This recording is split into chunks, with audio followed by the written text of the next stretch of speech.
EW to his friends, Eric Wiltsher. The Station of the Stars. RTI. Hi, I'm Eric Wiltsher, back with you again. Isn't it lovely to be back? I've missed you all while I've been in hospital, but there you go. It's the way it goes. It is Postcard from Poprad with Leigh and Rach limbering up. I actually saw Leigh move his little finger. I reckon he's been charged up well. So we'll say hello to them first, and then we'll go on to speak to our special guest. Hello, Mr. Banks. Hello, how may I help you?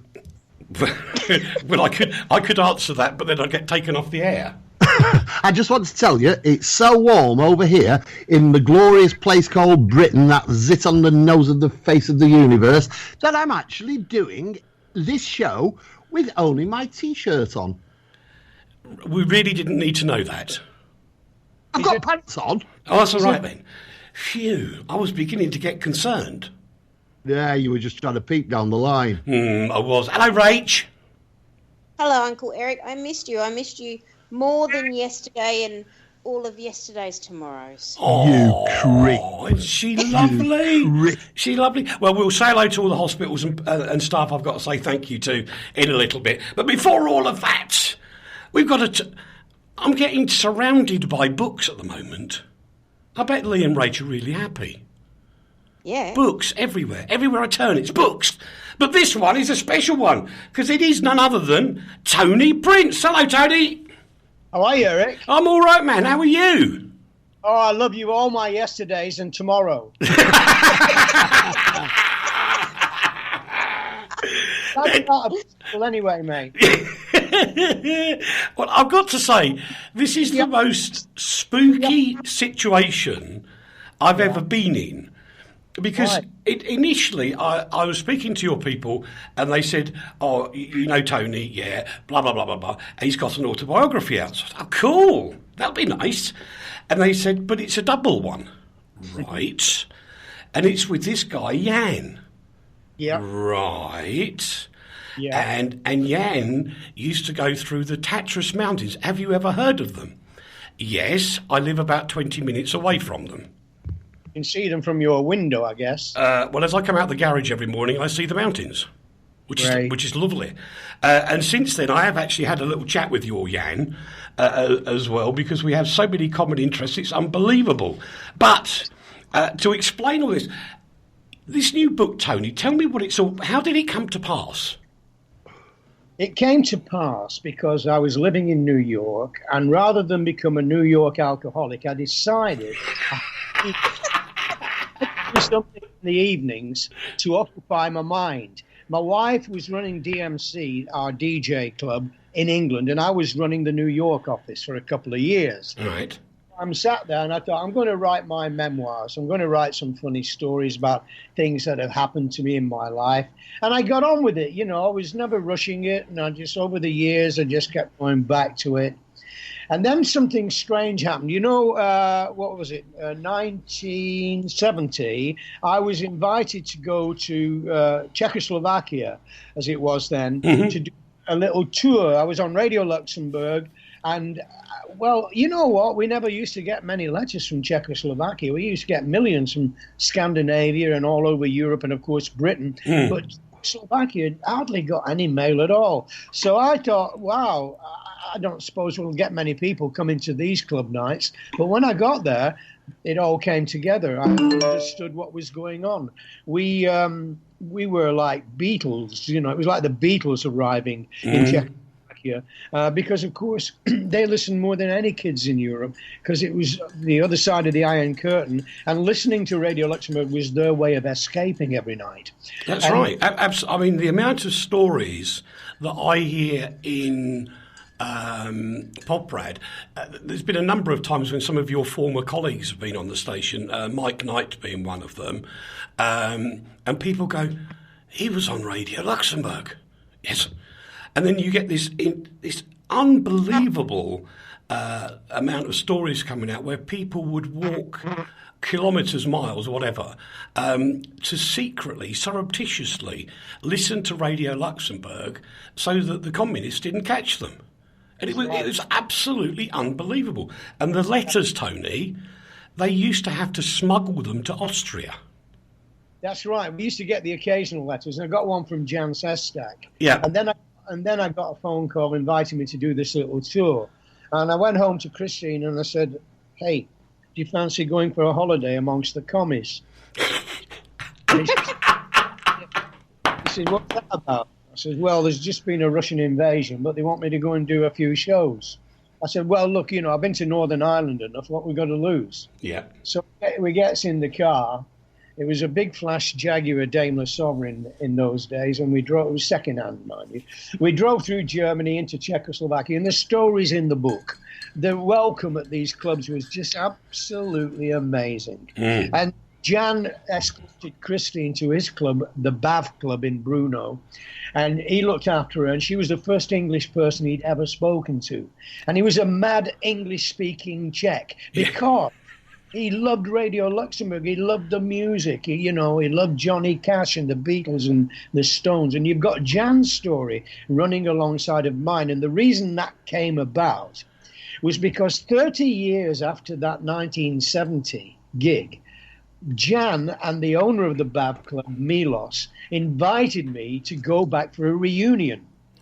So I went back. I got on a plane. I didn't charge anybody anything. I mean, didn't make any money on the first trip because you couldn't bring the money out of the country. I think we bought a wooden cabinet and put it in the boot of the Jag. That's all we got from the tour. Anyway, I went over there just for the nostalgia, just to see the fans again. And there were more Zimmer frames outside the bathtub than ever. Anyway, we had this great night. And then afterwards, Jan and the club owner, Milos, started telling me their stories. And I kept hearing these incredible, grey, dark existence stories that they all went through. All the problems they surmounted and how important Radio Luxembourg and the pirate ship, Radio Caroline, they could hear that as well. How important it was to the kids over there. And that's when I got the idea. I said, "Jan, look, I'm nearly finished my story. I want to write your story as well." So he starts sending me his anecdotes, his experiences, things that happened to him and his musician friends. And I couldn't believe how incredible his story was. So what you've got now is a 460-odd page book with, like, not your typical chapters. You've got Tony and then what the chapter's called, and it starts. And then after 2 pages, that story's ended. Then we'll have Jan and what his story's called. And it goes right the way through the book, from me to him, from him to me. And it's just such a startling kind of comparison of my mad, wild DJ life in the West and Jan's struggles and survival under communist rule in Czechoslovakia. So that, in a nutshell, Eric, is what the format is. But you are actually so succinct, Tony. That it's the epitome of what I've been told here, and similar to you. We both worked for Mr. Branson at some time in our lives, but I used to do Super Channel, as you probably remember, and we used to get letters in smuggled out, and the people have come to visit me here because they worked out there was only one Eric Wiltsher lying around the world, and they came and said to me, "You made us feel part of the real world," and that's what you guys were doing in Luxembourg. Very much so. And it was a real inspiration for Jan to learn English. And he said, "That's how I learned my English, through the pop music." I mean, he used to do the lyrics for the groups in Brno, and his mates, and eventually all the big groups around Czechoslovakia wanted Jan to translate the lyrics because they wanted to sing, or somebody wanted to translate from the English, but they didn't know what they were saying. Yep. You read his struggle with certain phrases in certain songs and not quite getting it, But that was Jan's job for all his musician mates. How does he translate Hard Day's Night lyrics when he hasn't got a tape recorder? Yeah. I know. And he did an amazing job of it as well. Yeah, I mean, they had these Tuzak stores, or whatever they were called, where the very rich communists could go and buy Western stuff. But, people like Jan would just look with their tongue hanging out, looking in the window. A tape recorder, they could never. It would take 6 months of his father's wages to buy one tape recorder. So he never had a tape recorder. So how did he listen and get those lyrics written down? And he didn't have a transistor radio with a little earpiece. No. He had a planes radio that his father had brought back from the concentration camp. He'd been in Dachau for 5 years. And one of his jobs in the concentration camp was mending radios, wirelesses as they were called, for the Nazis.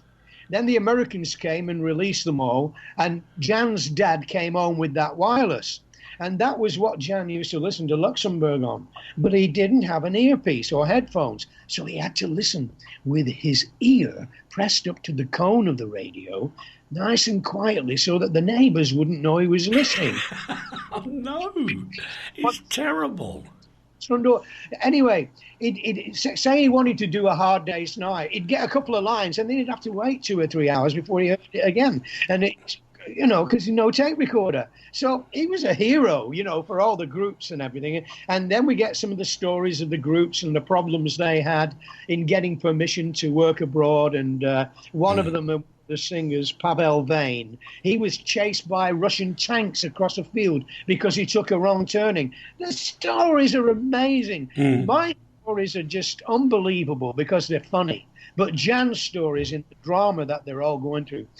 And I'm so pleased that at last we're telling the truth and the story that nobody's bothered telling before of what the teenagers over the Iron Curtain in the Eastern Bloc had to suffer. Suffer is the absolute word, Tony. I tell you what, boys and girls, if for no other reason, buy Tony's book and read these stories. I've been trusted with a lot of these stories from some people that I know, and typically older people. And actually, right now, sorry, boys and girls, the hairs on my arm are standing up because I'm remembering all these stories about the hardship, the grief, the way that people were unbelievably manipulated so that the Moscow group could keep carrying on the way they were carrying on. And it was atrocious, absolutely. So buy the book for that, for no other reason. Just buy it for that because you'll get the truth about communism and how bad it was. Well, Eric, the ones listening, we're talking about their parents. They were the ones who were suffering, who went through all this. I mean, we could even talk about what their parents went through with the concentration camps and all that stuff going on. But no, the kids had their life taken from them. The youthfulness of life, the joys and pleasures of youth were taken away from them. And the story's out now. I'm just so pleased. I hope this is regarded as more than a trivial pop book. It's about the communist influence on the world. And it will be a lesson to the world to say, wow, is that what they had to go through? And then they will never vote communism ever again. Absolutely right. But Tony, I want to go back a little bit because there's a lot of other things that you've done and people don't always know about it. You're one of the very few people who were honoured enough to be a friend of Elvis. Well, now, don't exaggerate it. I was president of his fan club. And we went over with fans, and that gave us a kind of an influence over Colonel Tom Parker, who allowed me to go and meet Elvis on a couple of occasions, who allowed me to put a microphone under Elvis's mouth and get some lovely messages for the fans in Europe. Because, of course, the younger kids may not know this, but Elvis never came to Europe. He was in the army in Germany, but he never came over to perform. So if Mohammed won't come to the mountain, we took a mountain of fans to Elvis in Las Vegas, and that's how I got to meet Elvis, and a great experience. That's also in the book. And the Beatles, I had a very great relationship with Paul McCartney, did a lot of stuff with him. That's also in the book. But meeting Elvis, that took a couple of chapters because it was the peak of my life, if you like. But the one thing, and this is absolutely true, people often say, do you remember where you were when something an incredible thing in the world happened? And I remember being parked outside my mate's house in a Ford 105e Anglia, and Tony comes on the radio, boys and girls, and just says, Elvis Presley has died.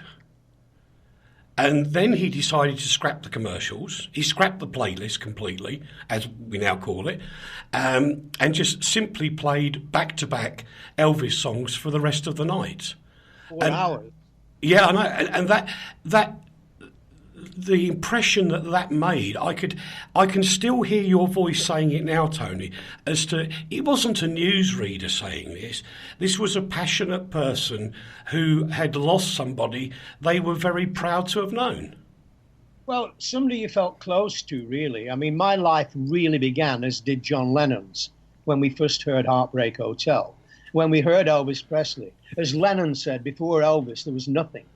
And it may seem hard to believe, that seems a very profound statement, but to teenagers it was true, because we had Frank Sinatra, Tony Bennett, Sarah Vaughan, very straight-laced note-reading singers, you know, with orchestras who read notes.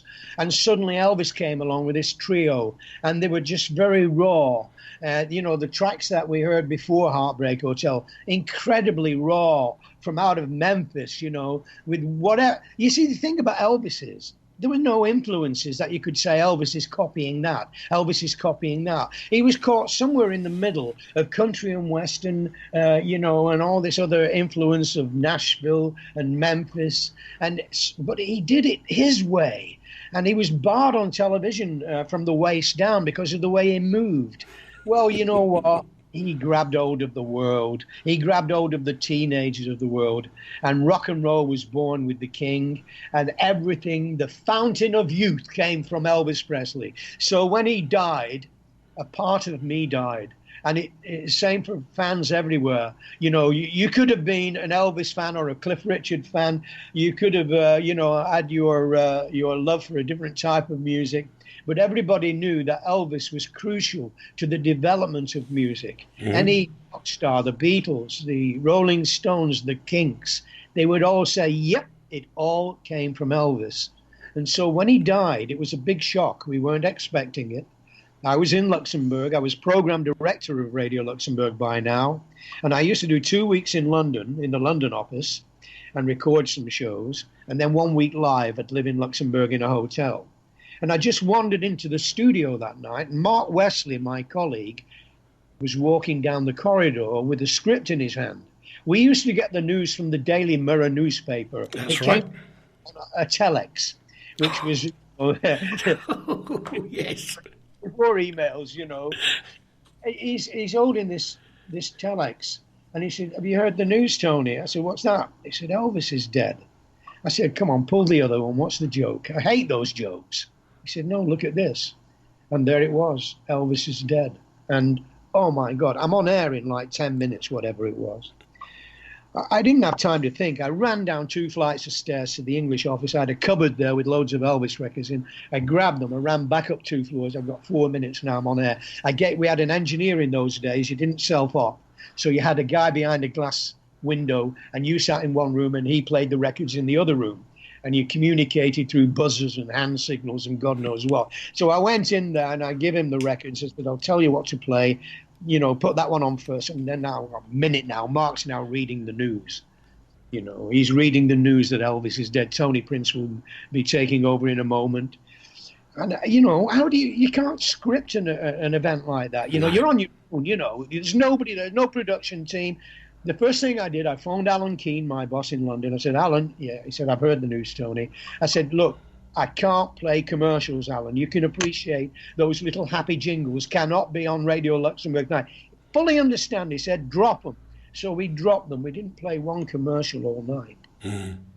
So, I couldn't agree with you more. I remember it vividly. But Tony, the other one other thing I want to touch on very quickly is you are kind of like me in some ways, and I inherit this from my late father, who always used to say to me, Eric, if I get old, shoot me. And I'm kind of the same stance, and you are as well, especially with all the young DJs that you're now working with. Hold on, have you got a gun over there? Yeah, pop over to Poprad and put you out your misery. You're not here, Eric. But you are working with young guys now, aren't you? I have always worked with young people. That's where the That's where the heart lies. You know, we have a company called DMC. I left Luxembourg in '83 and we started a DJ-only record club. We started doing mixing records together. We called them mega mixes. Mm-hmm. And we influenced the DJ world. We influenced the DJs in clubs to put the microphone down after every record, stop talking after every record, and start becoming a music producer. And it just worked so well. Everybody joined the club. We started a magazine called Mix Mag, which became the world's #1 music magazine. When we sold it in 80, when did we sell it? 98. When we sold it, it was circulating and selling, not circulating, selling 160,000 copies a month. So Mix Mag was an incredible success. And so was the influence of DMC on the DJ, because Mix Mag originally was more, rather than a clubbing magazine for people who go to clubs, it was a magazine for DJs, and it tried to influence their creativity. And we used to send them mixes, first of all on cassettes and then on records. And those mixes by our team of producers inspired other DJs to become producers, and they'd start sending us the mixes. And the whole thing escalated, and they'd start remixing. And it all ended up where two of our producers produced Kylie Minogue's first hit on her own without Pete Waterman, without PWL. So, you know, they were the brothers in rhythm, Steve Anderson and Dave Seaman. Right. And even more so today, you know, you've been playing with digital television and all sorts of other wondrous things. So although you've kind of taken a backseat in some ways, you are still driving forward with everything new. Even in 2008, you got an award for the best digital channel. Yeah, that was just an idea. My life's been based around coming up with ideas and seeing whether they're commercial. And I got an idea once for wedding TV. I thought there's nothing on Sky, there's nothing anywhere where some girl who's getting married can watch programs about getting married, can watch, you know, things about, you know, how to organise your wedding and one thing and another. So we did start a wedding channel on Sky. It lasted about 5 years, and then we ran out of money. So, yeah, you know, we had to close it down. But it was a great idea at the time, and if it had been managed by the right partners, I was only doing the programmes. My partners were the TV marketing experts and the money men. Mm-hmm. And I think that's where it fell down, to be quite honest. Okay. Well, listen, Tony, you've got more experience than I can even dream of voicing good commercials. And I think you've worked hard enough for this. So this is the point where Tony Prince is going to do a commercial for the Royal Ruler and the Railway DJ and how we get a copy of it. Okay, let's have a go. This is your Royal Ruler on the... What is it? RTI? I've got it. Hi there, this is your Royal Ruler on RTI. We're live and in colour. We've got a book out which you might enjoy. It's called The Royal Ruler and the Railway DJ.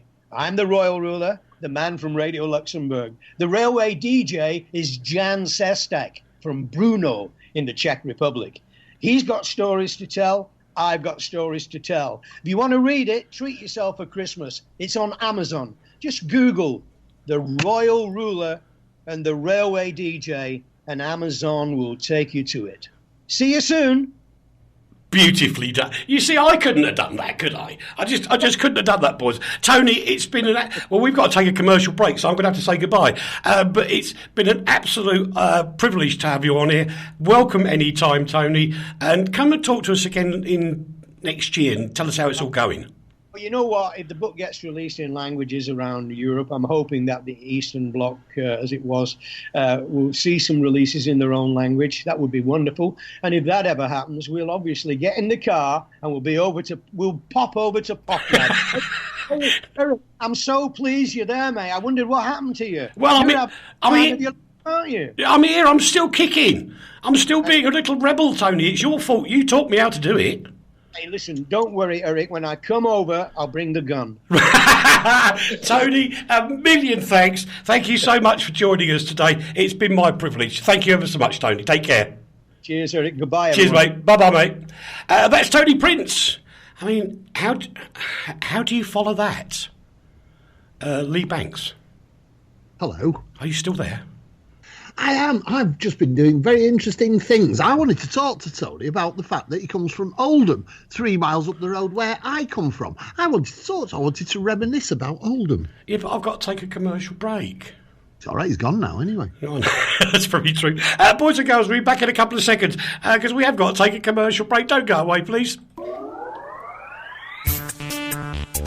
From the heart of Europe to the world, this is RTI. This is an appeal that I simply wish I didn't have to make. In this day and age, how is it possible that 1,400 children will die today from dirty water? That children like Elodie have to drink dirty water from rivers and swamps, risking their lives. Right now, you can help save a child's life. Text the word water to 70080 to give WaterAid £3. WaterAid has the expertise to install pipes, pumps and taps that will bring clean water to children at risk. They just need your support. In the next minute, dirty water will kill another child like Elodie. So please, don't wait to save a child's life. Text WATER to 70080 now to give WaterAid £3. Thank you.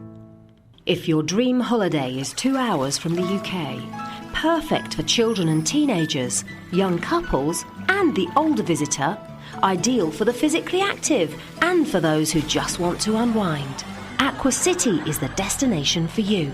Described by the Travel Channel as the place that will soon be on everybody's lips, be ahead of the crowd and the envy of your friends, but still enjoy a home from home.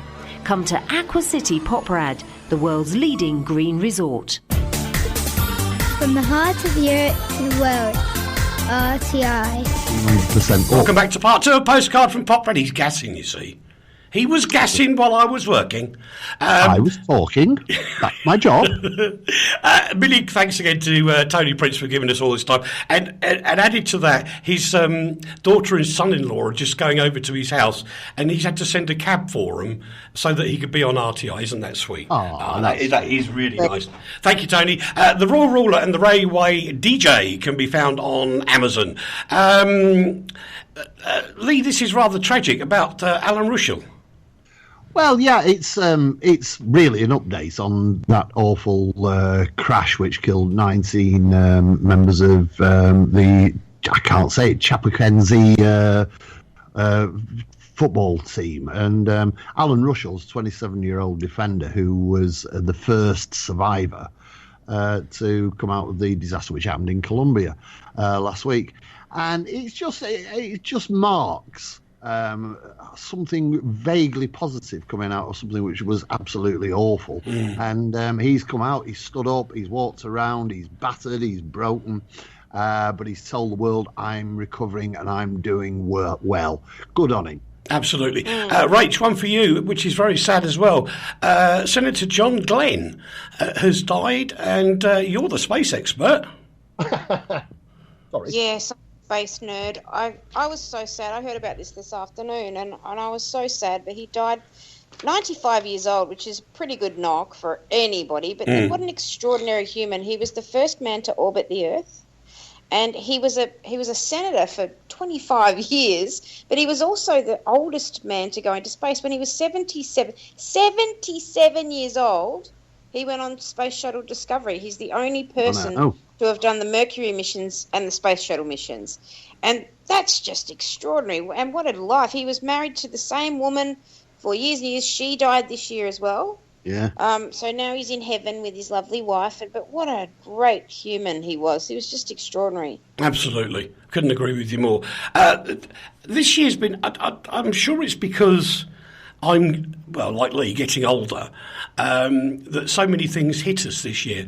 But I can't believe just at the beginning of the Christmas period, we find that aged 69, Greg Lake, from King Crimson and ELP, and also the voice, the face to my all-time favourite Christmas track, I Believe in Father Christmas. What an amazing track. And sadly, poor old Greg's gone, but I think you're going to be a King Crimson guy, aren't you, Leigh? No, you've got this total wrong idea about the sorts of music I'm into. King Crimson were very good, but I did prefer Emerson, Lake and Palmer. I think Emerson, Lake and Palmer had such kudos within the music industry and were so stylish and dramatic, and the stage shows they put on with Thingy Palmer stabbing his keyboards, everything was incredible. And poor old Greg Lake, yeah, what a man. It'll do his record sales, and I mean this respectfully, it'll do his record sales and leave a legacy to the world. Well, I was wondering that, actually, if people are going to go out and buy it, it could end up as number one.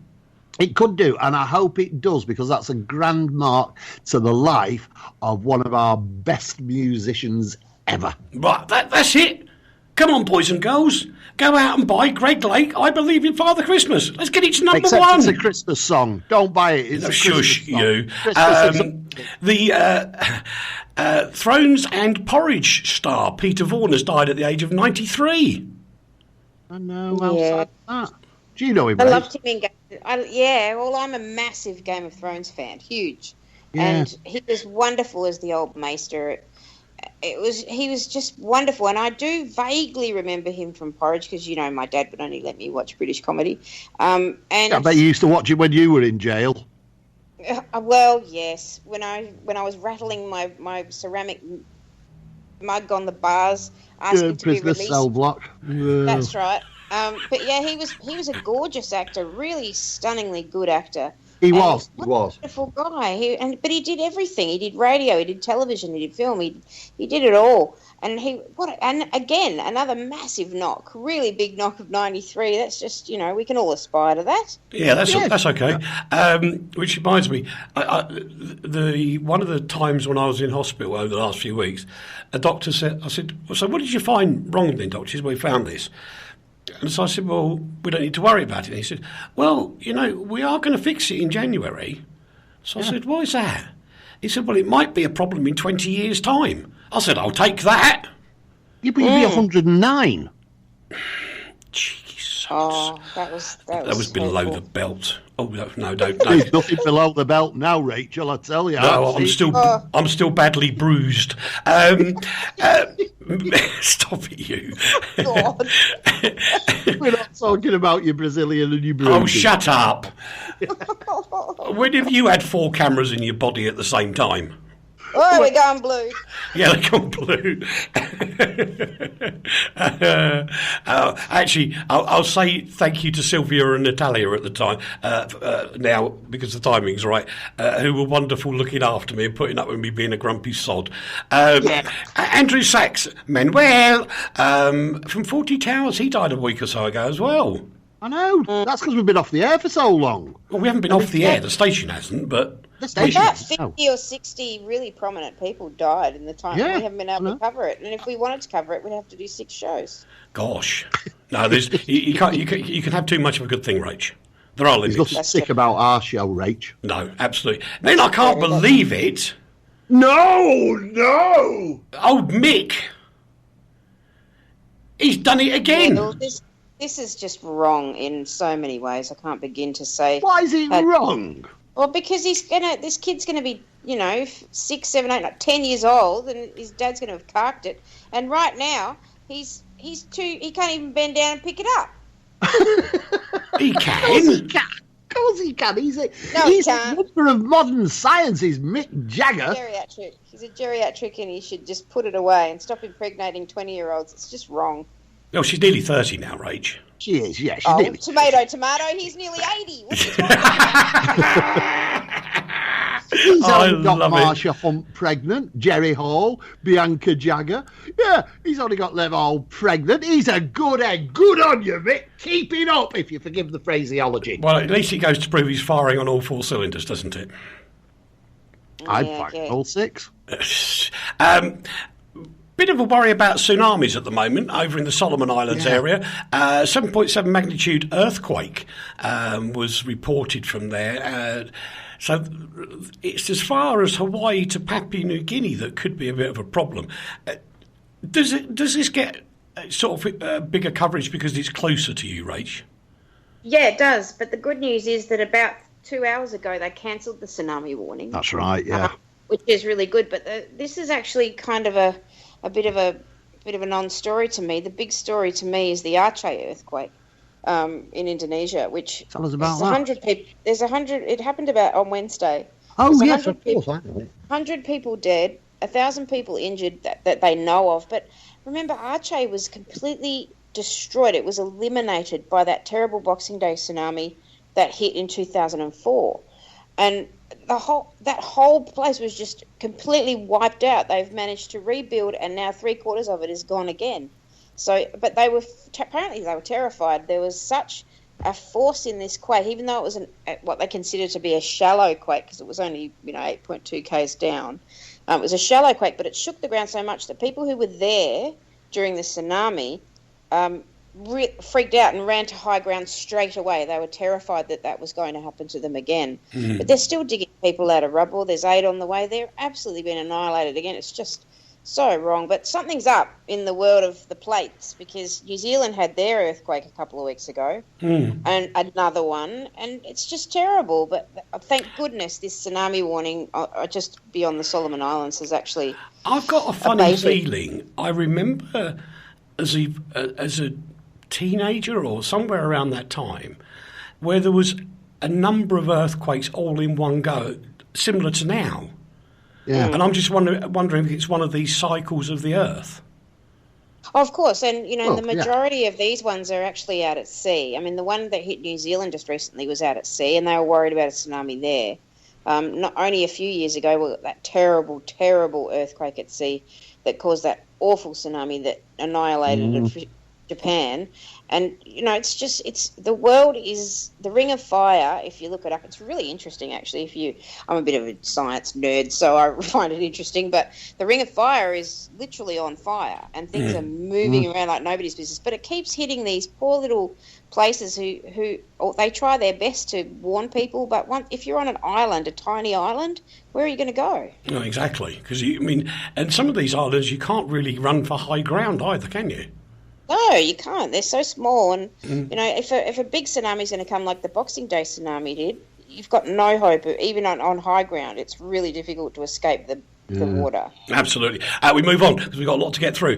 Was your MP one of the 89 that voted against the will of the British people? Mr. Banks asked the question. Well, I think it's a really important question. There's been a complete sea change in our attitude towards democracy. And I know it's a moot point at the moment, but the press have been taken to task for saying that 6 judges who said that we had to go to law before Brexit were enemies of the people. I believe they were. And I believe these 89 MPs who voted for a new look at Brexit are also enemies of the people. We have decided what we're going to do, and we do not, in a democracy, have the right to change what the people of this country decided to do because of a whim of some middle-class oik who thinks he runs our country. So the question then is, Leigh, the first vote was, do you want to be in or out of the EU? Simple, black and white question. Yep. The people voted and said we want to be out. Right. So should those very same people then vote on what deal is being offered to make the final decision? Well, in a democracy, we appoint a government to make those kinds of decisions for us. And the decision on what actually the timetable is and what happens and what we get and what we don't get and what we have to pay and what we don't have to pay and all that kind of thing is a totally different subject. It's the simple fact that we are a supposedly democratic nation. And this is the first time that I can remember since the gunpowder plot, but that would be totally wrong because I wasn't around then.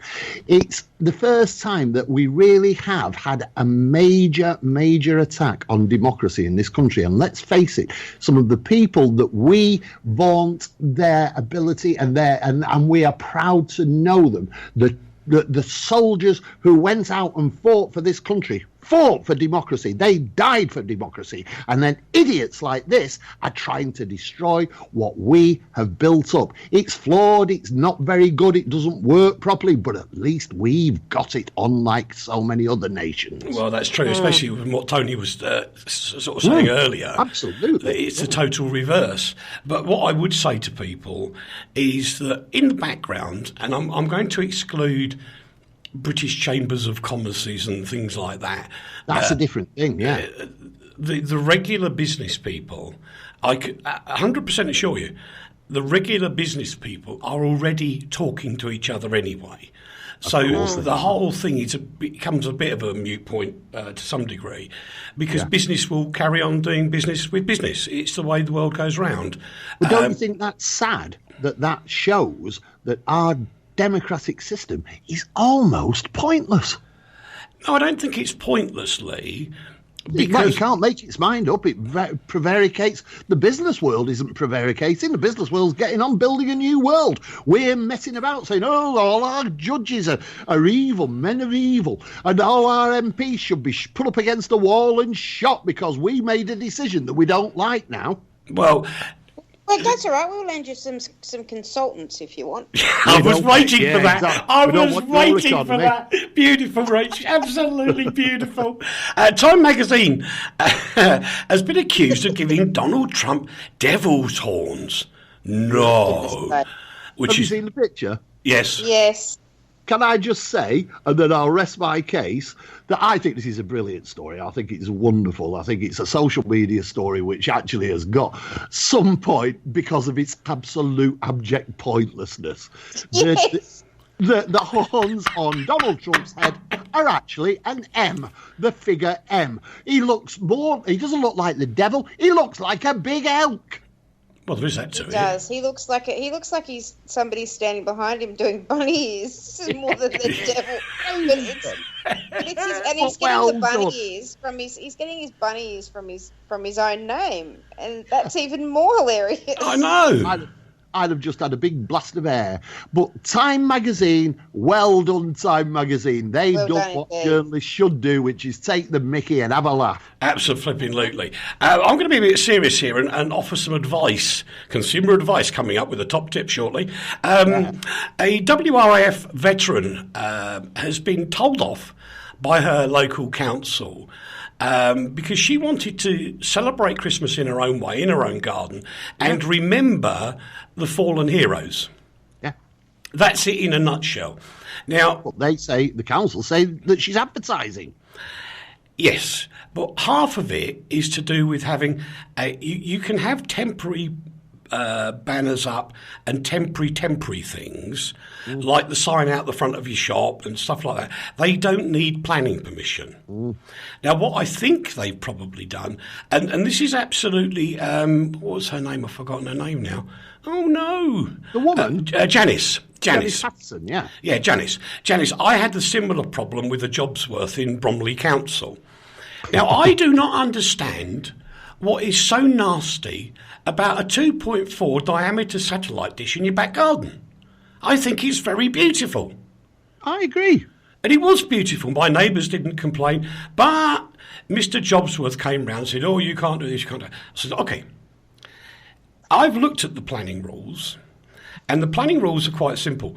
If you have something where you have to get the tools out and mess around, and, if you've got strong guy lines on the pole that maybe Janice has got there to hold the flag up, then that constitutes something that's fixed. Mm-hmm. If it's portable, i.e. you can take it down in a few seconds. Like a loo. Then it doesn't come under the planning regulations. So matey comes out the back and he says, no, but I said, whoa, look, do you want me to take this dish down now? He said, yeah, that's what we want. I said, no, I'm going to put it back up. I am going to put it back up, but I will take it down for you right now. And he said, well, where's the tools? I said, I don't need any. And I'd got sort of like mountaineering thingamajiggies, the ones that go round and round that you hold ropes with. They were screwed down into the ground, which was actually a solid block of concrete with fixings in it. I used my fingers, unbolted these three things, and the dish just rocked gently, and I laid it on the ground. I said, is that a permanent fixture? He said, no. I said, good, I'll put it back up again then. No, you can't. I said, no, you just said it wasn't a permanent fixture. Therefore, I'm putting it back up again. And I'll take it down when I feel like it again next time. And do you know what? He went away. Of course he did. Can I tell you a real story of the ludicrosity of councils? I wasn't going to say it, but I'll do it very, very briefly because it's quite amazing. There is a village in the UK that shall remain nameless at the moment, where somebody who shall remain nameless at the moment was forced to take a kitchen sink out of their utility room because the council said because they had a sink that meant that they could rent the house out. Rent that part of the house out because it had food cooking facilities in it. We said, well, it hasn't got a cooker. These people said it hasn't got a cooker. It's got a sink. They said, that's all right. You can boil things in a sink. So these people had to take their sink out.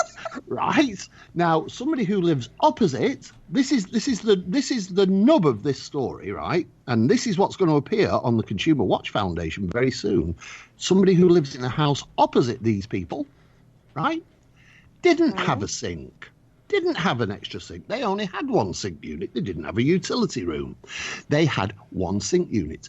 They were paying double council tax because they had one sink unit. These other people were paying double council tax because they had two sink units. So these first people had to take their sink unit out to get rid of the council tax. Guess what the people across the road had to do? What? They couldn't get rid of it. They couldn't get rid of the council tax because they only had one sink, and the council had decided that they could still have to pay double council tax. So they had to put a sink unit in. Is that insane or not? It's bonkers. Absolutely. Yes, we move on again quickly to get through some more. What's the matter, Rachel? You're not working hard enough in Australia. This is disgusting, Rachel. It's your fault. Yeah, it's your fault, Rach. You apologise to the Australian nation now. Sorry, Aussies. Is that all right? It sounds very genuine. It's just a bit disingenuous, bit weak. Okay, so the economy's had a little bit of a sink, but you've got to remember that we didn't really feel the full effects of the GFC like you guys did. And the simple reason is that our banks are regulated. So, if they don't have any money, they're not going to lend it. Yeah. If they don't have any money, if they don't have any money, they're not allowed to lend it. So, they don't do the shenanigans that, the naughty banks were doing. So we didn't really feel the full effects. We had a little dip of 0.7% during the GFC, but this is 0.5. That's okay. In order to go into a recession, we've got to have 2 quarters in a row that are bad. And we've had one little dip, and if we get another one, then I suppose they'll call it a recession. But we haven't had a recession in Australia since 1991. Really? It was only down at 0.3 then, though, wasn't it? So you're not far off. Yeah, we're not, but we have to do it again. Yeah, going down the pan. Australia's going down the pan. And most of the reason why is because 90% of the population's from the United Kingdom. Exactly. All recidivists and criminals. You're all bringing your dirty, bad habits with you. Yeah, there you go. You see, Leigh, it's all your fault. I know, this is my fault now. Yeah, absolutely. Apologise to the Australian nation. I'm so sorry, Australia. This is the way Rachel should have done it. I am so sorry. See, I wasn't really sorry. We move on. I know I'm an actress, but I'm not a hacktress. Not a hack. Oh, very good. The story that got to some people this week was about flaming iPhones. Oh, sorry, exploding iPhones. Apple have actually blamed external damage for the flaming handsets.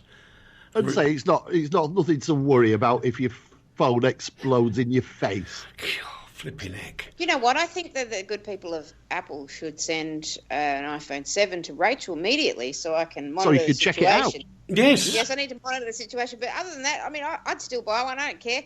I'll put my mug of coffee on it, keep it warm. Well, the thing is, I'm not one for defending Apple, am I? No. No. But in this case, I'm going to. You're going to get to the core of the subject. The bottom line is, if we go back Does everybody? I'm sure you guys remember that beautiful Motorola flip phone, one of the early handsets. Oh, I have one. Beautiful, right? If you put one of those in your pocket with some loose change in there, i.e. metal, the battery, because you used to put it in the stand to charge it up, the coinage could actually short-circuit the battery. Ooh. Yes. Remember? No. Yes. Thank you, Rach. And if that happened, you got a very hot leg and damaged jeans. Yes, to say the least. Thank you. Don't you think they should have advanced so much now that it doesn't happen anymore? Well, it's not a new thing, and people have fixed it. And I'm not so sure that all of these things we're getting with different products at the moment aren't something to do with the consumer not reading the book, not understanding what they've got in their pocket, and behaving like somebody who hasn't got a driving licence and is let loose in a car. You remember when people were... maybe they're still doing it for all I know, but I remember lots of people... That was outrageous. Lots of people were complaining about getting their legs burnt by sitting with their laptop on their bare legs for, probably 8 hours at a time while they were Facebooking and gaming and whatever people do. And people were getting their thighs burnt. I'm like, well, yeah, you're not supposed to use it like that. It's what I like to call consumer stupidity or consumer moronness. No. Yeah, good on you. Wait, it's not like this is not like the terrible phone that was blowing up that they had to recall some months ago. This is a couple of isolated incidents of people being numpties. Yeah, and you're quite right about the laptop thing, Rach, because at the bottom of the laptop is a little hole to let the air go through. That's right. That's what it's there for. It says don't block. If you read the book, it says don't block that air hole up. And yet people go and block it up with oversized thighs where they're sitting around just gaming all day. Yeah. Can we just recap on this then? Because Rachel has said that Australia is nothing but recidivists and that consumers are idiots. Morons, she said. Consumers are morons. I did. These consumers, let's find out who they are and name them because they're stupid. Yes. Let's put their photos up in post offices like the old wanted. Yeah, exactly. All the moronic consumers. Yeah. All the people who need Christmas to get rid of all the money. Leigh. These people are likely to hurt you in the street just by being stupid. The amount of people that used to come onto a radio station I worked in London on the consumer phone-in. Yeah. Where I would slap my head... slap head. Yeah. And I would go, are you for real? And they go, yes, absolutely. So Eric Wiltsher's backing the morons of the consumer world. There are some who, for some unbeknown reason, will never take advice. They will never, ever admit that they've done something wrong. And I'll tell you one of the funny ones. And I wish I could remember the manufacturer's name now. It was a Far Eastern manufacturer. And this guy had this satellite box for something like 4 to 6 weeks, yeah? Yeah. The trouble is, in his house, he had an iguana that was allowed to walk around. Well, the iguana relieved itself on top of the box. And the box went and died. And he could not understand why it was his fault and not the fault of the manufacturer. I think you're completely right about people like that. Do you know what? Yes. You're right. Based on the fact that people in Britain, right, have got to be morons to shop at places like the Pound Shop, B&M, Aldi, Lidl, anywhere. Excuse, don't you start on Lidl. I like Lidl. It's all right. It's a little sort of bit cheap, but yeah. And anyway, yes. And here's a top tip for the ladies and gentlemen, the boys and girls and everybody else. When you buy something from one of these places, if it's electrical, right, because Lidl and Aldi and everybody else and all the other places sell these, walk out the shop with it under your arm, turn round, take it back in and say it doesn't work. You've not even looked at it, opened it. They'll give you another one, and you can guarantee the second one always works. You know what? I think I know how this phone thing happened, actually. Go on. I've been reading this over and over, and I think I know how it happened. This person who was actually making a telephone call to emergency services to tell them that the ice cream man had not put sprinkles on the cone. Oh dear. Oh dear. That kind of says it all, really, doesn't it?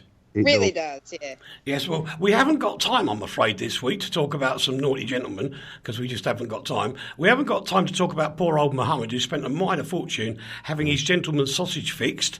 And then found he didn't want to have sex. Yeah, and then he didn't want it anyway, so rather pointless. £70,000. I know. Try taking that back and asking for the second one. And I'm going to touch on the last one that Leigh will love. It's all about record sales, and the sales of vinyl overtake and everywhere else it claims. But actually, it's a bit of a fake story. Oh, Mr. Wiltsher. It is. Why? Because the cost of the records is far more expensive than the digital download cost. Yeah, but it's It's not true. Excuse me, I was trying to converse with my lady friend. Go on then, quick. Yeah. I was just saying, Rachel, wouldn't you rather have something that is tangible, something you're going to hold in your hands that you can actually touch and use, rather than a digital download? No, because I put I one use up. both. I've got to tell you, I use both, but I like the sound of vinyl better. Yeah, Oh, that's the truth. That's the truth. Now, have you guys ever worked as a disc jockey in nightclubs? No, because when you were doing it, I wasn't born yet. Exactly. The truth is, the only reason I've got arms like an orangutan is because of carrying in boxes with 300 7-inch singles in them, other boxes with 50 12-inch singles and albums in them, and you needed a transit van just to cart the records about. These days... Side to that, Uncle Eric. You're wandering around with these boxes that you're lifting and toting everywhere. Back in the day, when you were DJing in clubs, that put the T-shirt on. That's a gun show. Hello, ladies. Well, it was rather, yes. There you go. What you complaining about then? Well, now I just look like I'm pregnant. With long Nothing arms. to do with your lifting things. Yeah, long arms and pregnant. Oh dear. Anyway, we've got to that point of the show where we've got to go, boys and girls. So, Rachel, over to you. Bye-bye, everybody. I'll see you next week, hopefully. Yeah, we will. No, I'll be back next week, don't worry. Time for Sooty, which I've been missing so much. All right, then. So you're coming back next week, are you? Yeah. Bye-bye, everybody. Bye-bye. And thank you ever so much again to Tony Prince for joining us earlier in the show. An amazing book. You've got to read it. You really have, with what he's telling us about it. Tony Prince and Jan together with the Royal Ruler and the Railway DJ. Go on to Amazon and you will find it there. Simple as that. And I tell you what, just go and buy it to read the bits of Jan's story about the old Czechoslovakia. See you next week, boys and girls. Have a great week till next week. And... well, just look after each other a bit, yeah? From the heart of Europe to the world, this is RTI. If your dream holiday is 2 hours from the UK, perfect for children and teenagers, young couples and the older visitor, ideal for the physically active and for those who just want to unwind, Aqua City is the destination for you. Described by the Travel Channel as the place that will soon be on everybody's lips, be ahead of the crowd and the envy of your friends, but still enjoy a home from home. Come to Aqua City Poprad, the world's leading green resort. From the heart of Europe to the world, RTI. This is not the BBC.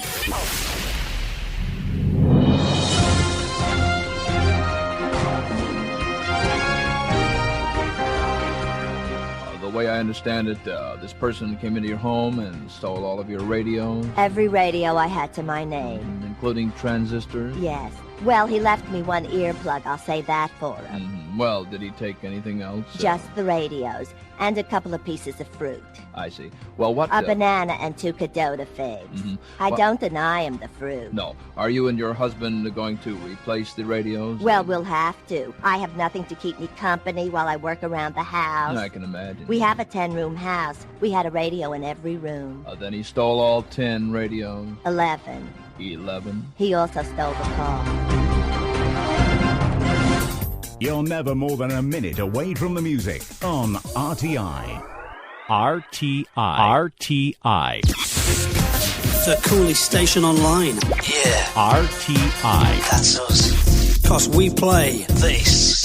It might seem crazy what I'm about to say. You're never more than a minute away from the music on RTI. That is the station. HJPPY. We plan to help your day go by. RTI. Don't worry. RTI. This is RTI, from the heart of Europe to the world. The station of the stars. RTI.